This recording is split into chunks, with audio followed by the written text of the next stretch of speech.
দিয়ে আমার ভাইদেরকে গুলি করে। ধারালো বিভিন্ন প্রকারের অস্ত্র পাওয়া গিয়েছে।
চট্টগ্রাম মহাসাগরে সিটি কর্পোরেশনের গাড়িতে বিভিন্ন প্রকারের ধারালো অস্ত্র সহকারে ছাত্ররা যখন অ্যাটাক করেছে, এরপর ওই ড্রাইভার পালিয়ে গিয়েছেন।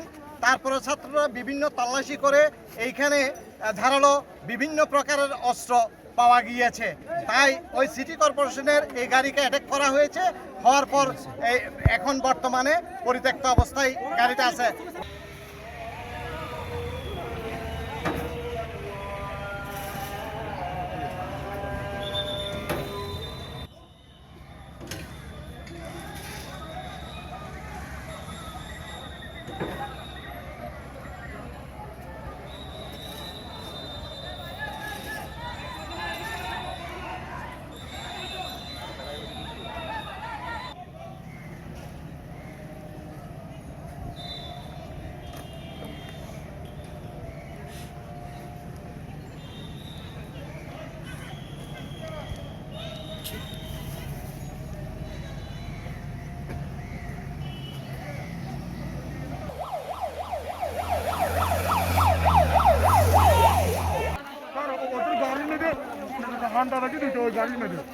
আমরা ওখান দিয়ে এসছি, আমরা ওইখানে দিয়ে এসছি। মানুষ এই দেখেন গাড়ির মধ্যে গুলি করছে, গাড়ির মধ্যে গুলি করছে। ছাত্রলীগ গাড়ির মধ্যে গুলি করছে। দেখেন, দেখছেন গাড়ির মধ্যে কিভাবে গুলি করছে, দেখছেন?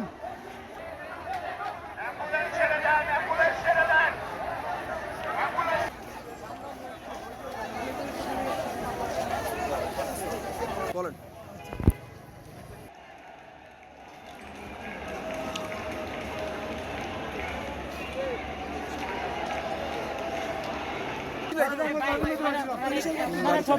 কোন গাড়ি থেকে? গাড়ি থেকে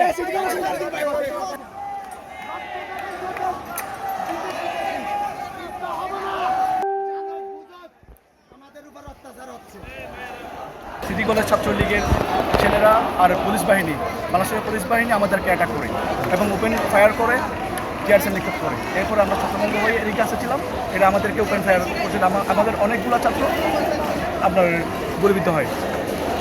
যার ফলে আমরা পালিয়ে আমরা সেনাবাহিনী আশ্রয় নিচ্ছিল। সেনাবাহিনী আমাদেরকে ভিতরে আশ্রয় দেয়নি।